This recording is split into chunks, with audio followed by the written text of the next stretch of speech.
Okay, chapter 3 of Because of the Rabbit. So let's talk about chapter 2. They went and got the rabbit, and they talked about the grandma and grandpa, remember, Pepe and Meme, that's the French way to say it, and how she was talking about how her grandpa always used to make up stories about the sneaky rabbit, Monsieur Lapin, and how she was excited to go to school and she wanted a best friend. And then the lady where the rabbit was stuck just drove away and wouldn't take care of it, so they decided to take it home, and she was already in love with it. So we could kind of guess what we think's going to happen, but we won't. Okay, so it says, if a rabbit refuses food, it can quickly become an emergency. That's the name of the chapter. At home, Dad set up a cage in the living room. Mom picked some parsley from our garden to add to the carrots and pellets and Timothy hay that the store clerk had sold us. I got a plastic bin for the hay, and Owen found a water bowl. "Welcome to the wildlife bed and breakfast," he told the bunny.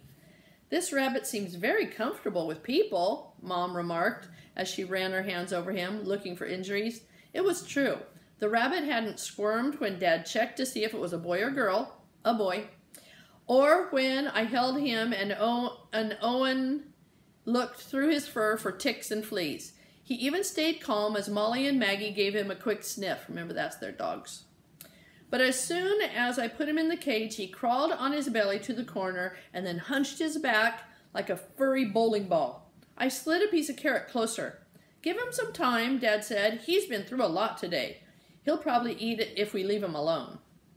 "What if he doesn't?" I asked. Dad shrugged. "You know how it is with animals, Em. Some things aren't ours to decide. We do our best, but the rest is up to him." The rabbit stayed hunched in the corner of the cage. Only his little nose moved, opening and closing with each breath. "Emma and I'll take him to the animal shelter in Rangley after school," Dad told Mom. Then he looked at me. "But if he hasn't eaten anything by morning, I want to take him as soon as the shelter opens, okay? Rabbits can go downhill fast if they don't eat." I nodded. "I bet he'd be happier in my room." The rabbit's ear closest to me slanted toward the sound of my voice. "He's fine right where he is," Mom said firmly. "You need a good night's sleep, Emma." "Yeah," Owen said. "You should get some sleep." I wrinkled my nose like he smelled bad. Owen never used to take Mom and Dad's side over mine. By bedtime, the rabbit still hadn't eaten anything. I pushed the carrot up to his front paws so he didn't even have to stretch out to reach it. He turned his head away. My heart felt heavy as I went upstairs. The worries about school were boosted up with extra worries about the rabbit. He trusted me, and now he was alone in a cage.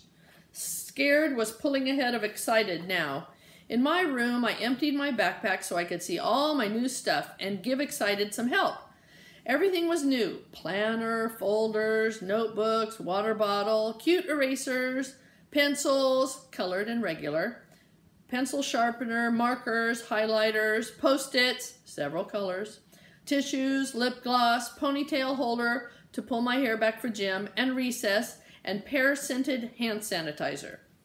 I had watched online videos of other kids getting ready for school and had bought everything they suggested. I really wish those kids were in my class because they all seemed so friendly.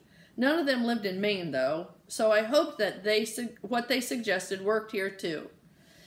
It had been fun to go back to school shopping for the first time. I'd always had some new things to start each year, but I never spent so much time planning what I'd wear. While homeschooling, I'd just see what I felt like wearing that day. But now it seemed important to look interesting, but not too different.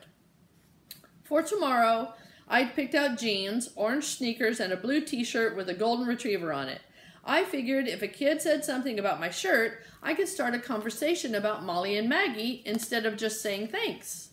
I wished I could wear the leather boots I had bought, But though mornings were almost cold enough for frost, afternoons were still hot. In homeschool, I could have just changed with the weather, but now I had to pick something to last the whole day. I was excited to have so many new things, but when I changed into my pajamas and shut off the lights, scared was waiting for me. What if I didn't know something important? Or I did something embarrassing like forget to zip my backpack and everything spilled out on the bus? Or I accidentally squirted my new hand sanitizer all over my new jeans and reeked of pears for the rest of the day. Pretty soon I was worried about everything. Outside, a fox barked in the woods. It always sounds like an angry scream. Maybe Monsieur Renard had discovered that Monsieur Lapin had escaped him yet again. I wished I knew if the rabbit had eaten. What if he was scared listening to the fox bark and thinking I'd abandoned him? What if he just traded one way of being stuck for another? I couldn't bear the idea that I'd rescued him only to have him die alone and afraid in our living room. I grabbed my flashlight and tiptoed down the dark stairs so I wouldn't wake Mom and Dad. The rabbit looked wary as my flashlight beam touched him in the corner of the cage. The carrot was right where I'd left it at his feet. The rabbit kicked a little as I slid my hand under and pulled him out of the cage, but he calmed down as I held him against my chest. He was small enough to hold with one arm, so I dropped the carrot, the parsley, droopy now, and my flashlight into my bathrobe pocket. I set the water bowl into his hay bin and carried everything upstairs. Maybe Dad was right that some things aren't ours to decide, but other things are.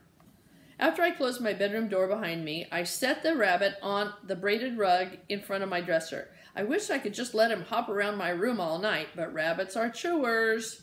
So I dumped the clothes out of my pink plastic laundry basket and lined the bottom with a towel to make it comfy. Then I put the water bowl, food, and hay bin in the corners of the basket and pushed it up beside my bed. We'd done that when Molly and Maggie were tiny puppies, so that we could reach down and pat them if they whimpered in the night.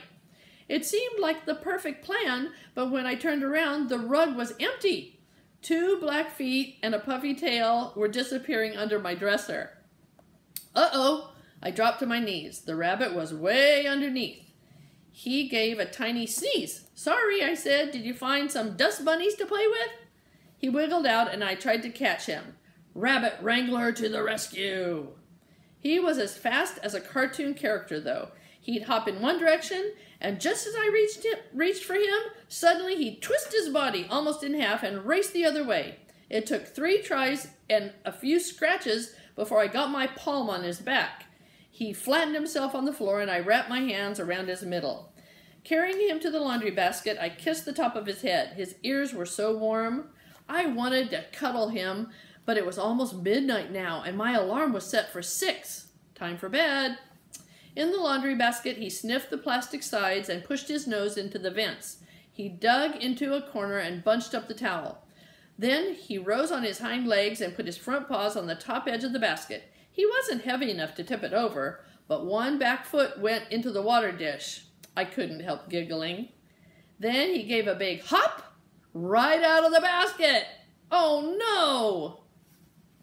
2 long hops and he was under my nightstand. He started to chew the cord to my lamp. No! As I reached him, he went under my bed. Then I had an idea. I took everything out of the laundry basket and sat on the edge of my bed, holding the basket upside down on my knees. I waited until the rabbit came out from under the bed. I pretended I wasn't paying attention to him, but the next time he hopped past, I dropped the laundry basket over him, like a big pink plastic tent. He had plenty of air with all the vents, and he couldn't hop out. Lifting one edge of the basket, I slid the hay bin and water bowl underneath. I pushed the carrot and the droopy parsley through a vent. But as I climbed into bed, the laundry basket started moving across the floor. The rabbit was pushing it with his nose. The water would probably get spilled, but I smiled anyway as I turned off the light. I listened to the soft scrape of the laundry basket on the floor. Tomorrow everything would change. A yellow bus would stop at the end of our driveway for me and Dad, and I'd take the rabbit to the shelter after school. Wait a minute. A yellow bus would stop at the end of our driveway for me, comma, and Dad and I'd take the rabbit to the shelter after school. But for this warm, dark moment, none of that had happened yet. I heard a chomping sound, like 2 wood blocks softly hitting each other. I clicked on my flashlight and saw some of the parsley wiggling from the rabbit's mouth. He was eating! I was so relieved that I laughed. I wondered if he'd still be under the laundry basket when I woke up. Maybe he'd figure out a way to get out, and I'd find him in my closet or under my bed or beneath my dresser playing with the dust bunnies. Or if he really were a Monsieur Lapin, he'd trick us all. He'd squeeze out from under the laundry basket and spring up and away through an open window with quite a story to tell the other animals. Silly Monsieur Lapin, they'd say. Why are you always in trouble? But he'd grin, knowing he was the one with a full belly of parsley and carrots. Good night, Monsieur Lapin, I whispered, turning off my flashlight. Dun, dun, dun. Okay, tomorrow the next chapter is called Most Rabbits Are Happiest in Bonded Pairs or Groups. Does that mean he's not going to be a happy bunny? We'll find out. Bye-bye.